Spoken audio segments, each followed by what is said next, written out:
ඔයාගේ ජීවිතේත් ultimate goal එක තට්ටු දෙකේ ගයක් ලස්සන බිරිඳක් ලස්සන වාහනයක්ද මේක වෙනස් වෙන්න ඕනේ.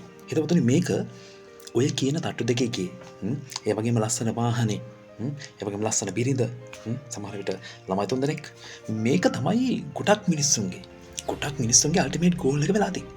ජීවිතේ අල්ටිමේට් ගෝල් එක වෙලා තියෙන්නේ මේක. කවුද මේක හදලා දුන්නේ? කවුද ඔයාට කිව්වේ මෙහෙම ඉන්න ඕනේ කියලා? කවුද කිව්වේ ඔයාගේ ගෝල් එක මේක කරගන්න ඕනේ කියලා? පොඩ්ඩක් හිතලා බලුවද ඒක නෑ.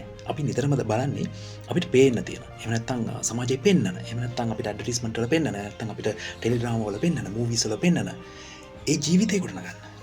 මේ කවුරුවත් දුන්න බ්ලූප්‍රින්ට් එකකට ඇයි ඔයාගේ ජීවිතේ ගොඩනගන්න මේ තරම් මහන්සි වෙන්නේ? ඇත්තටම වෙන්න ඕනේ මෙන්න මේක. මට ඒ වගේම ඔබට ඒ වගේම තව කෙනෙකුට ඒ වගේම තවත් කෙනෙකුට ජීවිතේ අරමුණු වෙනස් වෙනවා.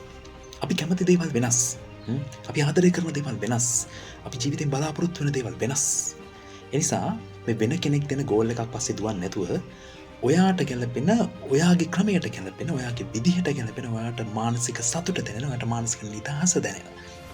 ඔයා පරිපූර්ණත්වයට පත් වෙනවා කියලා දැනෙන ගෝල් එක හොයාගන්න. අන්න ඒක ජීවිතේට එකතු කරගන්න උත්සාහ කරන්න. ඒ යන ගමන සතුටින් යන්න.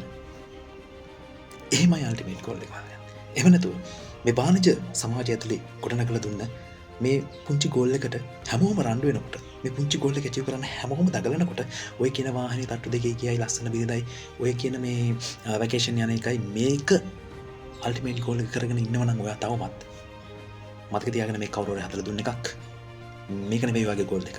ඔයාගේ ගෝල් එක සමහර විට මේක වෙන්න පුළුවන්. හැබැයි හැමෝගේ මේක වෙන්න බෑ. ඔයාගේ ගෝල් එක වෙනස්. ඔයා ජීවිතේ බලාපොරොත්තු වෙන දේවල් වෙනස්. ඔයාට ජීවිතේ අවශ්‍ය කරන දේවල් වෙනස්.